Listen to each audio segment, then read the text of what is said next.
इस समय पूरा विश्व कोरोना संक्रमण से पीड़ित है। हालात नाजुक हैं। इस धरती पर सबसे खतरनाक प्राणी है इंसान। इंसान ने भी कुदरत के साथ बहुत ही खिलवाड़ किया है। इंसान में इंसानियत अब भी नहीं दिख रही। कुछ लोग इस कोरोना संक्रमण के दौरान जग तो रहे हैं, लेकिन अधिकतर लोग नहीं जग रहे हैं। हमारी कोशिश है मेडिटेशन के माध्यम से अपनी आत्मा तक पहुंचने की, संपूर्णता को पहुंचने की, लेकिन हम सिर्फ कोशिश ही कर पा रहे हैं। हमारी भी अनेक समस्याएं जिनसे हम जूझ रहे हैं। वही योगी होता है, केवल अग्नि को त्यागने वाला कि हम अग्नि नहीं छूते, या कर्म त्यागने वाला कि मेरे लिए कर्म है ही नहीं, मैं तो आत्मज्ञानी हूं। केवल ऐसा कहे और कर्म आरंभ ही न करे, करने योग्य क्रिया विशेष न करे, तो वो न सन्यासी है न योगी। इस पर और देखें।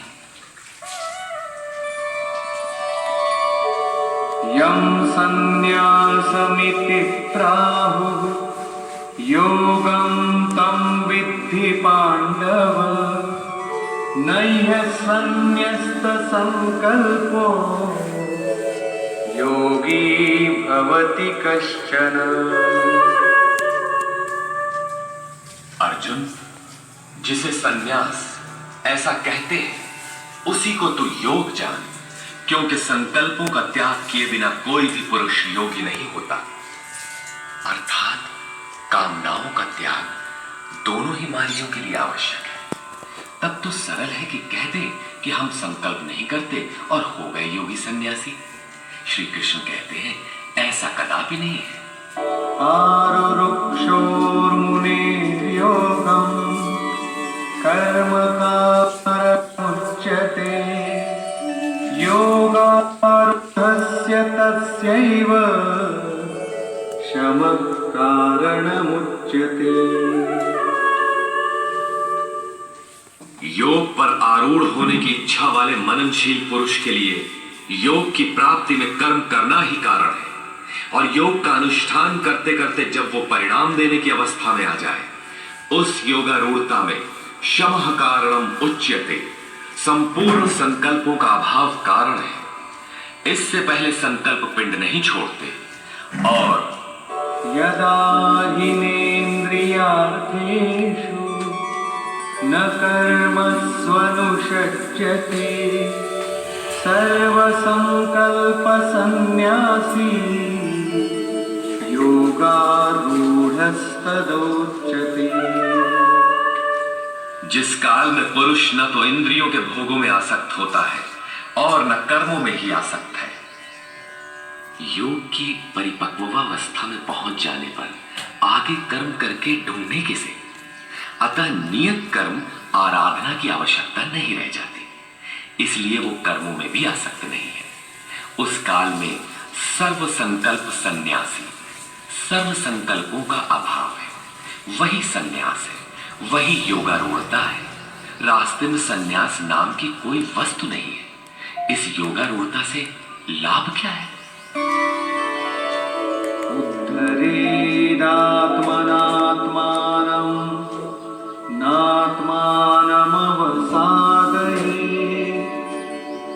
आत्मैवह्यात्मनो बन्धु आत्मैव रिपुरात्मनः।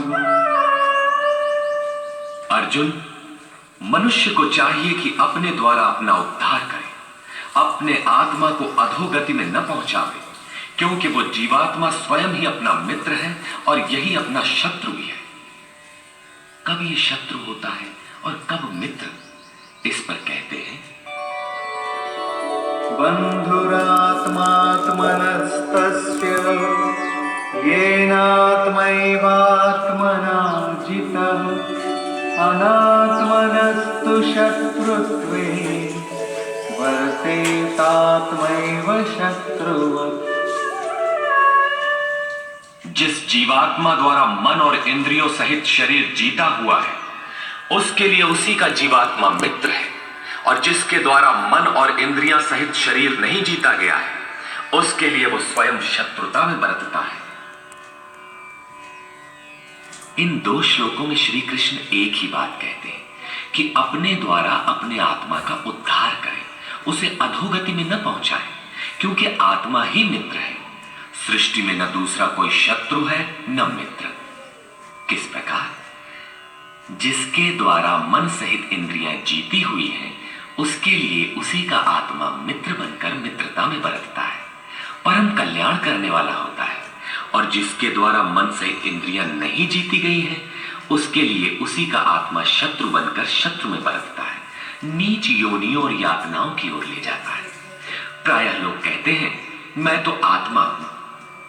गीता में लिखा है, न इसे शस्त्र काट सकता है, न अग्नि जला सकता है, न वायु सुखा सकता है।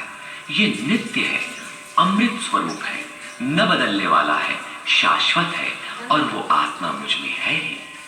वे गीता की इन पंक्तियों पर ध्यान नहीं देते कि आत्मा अधोगति में भी जाता है, आत्मा का उद्धार भी होता है, जिसके लिए कार्यम कर्म करने योग्य प्रक्रिया बताई गई है।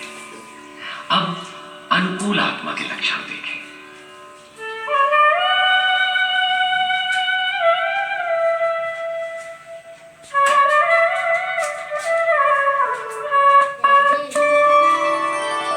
जितात्मनः प्रशान्तस्य परमात्मा समाहितः शीतोष्णसुखदुःखेषु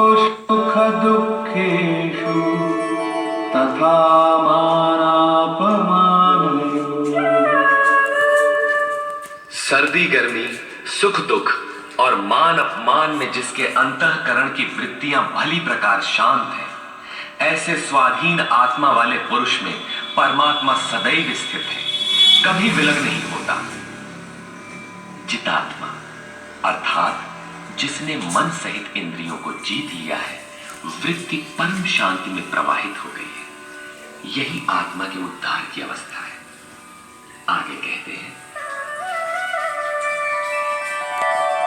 ज्ञान विज्ञान तृप्तात्मा कूटस्थो विजितेन्द्रियः युक्त इत्युच्यते योगी समलोष्टाश्मकाञ्चनः।